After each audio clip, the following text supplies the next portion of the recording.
Patricia Van Haren, family law attorney. Is my spouse entitled to my military retirement?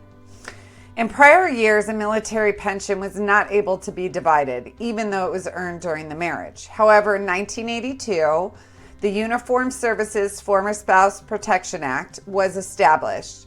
And in this act, it allowed the former spouse to receive a portion of the retirement if the state laws allowed the retirement. The military sets forth clear guidelines for the division of retirement plans, and they're based on the length of the marriage and the length of service.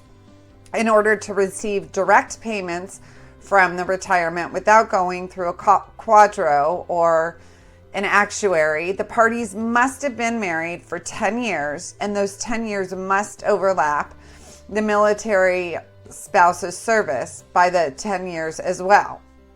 The maximum amount of the retirement that can be payable to the former spouse is 50% of the disposable retirement pay. And that's going to be for a division of property portion of the judgment. If there are child support orders or spousal support orders, the division may be up to 65% going to the former spouse. And in some cases, in many cases, the division will be less, as a military spouse often serves for several years prior to the date of marriage, or they may continue to serve after the marriage is dissolved. In these cases, there will be a calculation that's made based on the dates of service and the dates of marriage. Dividing a military retirement can be very complicated, particularly if the military spouse continues to serve in a reserve status after leaving the military.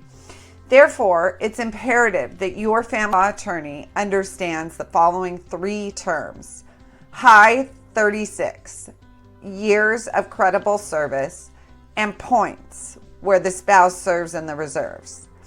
In cases where a spouse is receiving permanent disability retirement pay, that pay is not considered to be community property, and therefore there is no division of the disability pay. However, it can be used and deemed to be income for purposes of a spousal support or child support award. Where the service member has a thrift savings plan, the plan can also be divided, and each spouse would receive 1/2 of the community property interest in the thrift savings plan. Another factor that needs to be considered is whether the spouse will be entitled to the survivor benefits plan and how that will be calculated. In a lot of our cases where the SBP is elected, the spouse receiving the benefit is the one that pays for that portion that's being deducted from the division of the retirement. So if you have any questions about how to divide your military retirement, or you want to look at your options and see if it can be offset against other assets, shoot us an email or give us a call.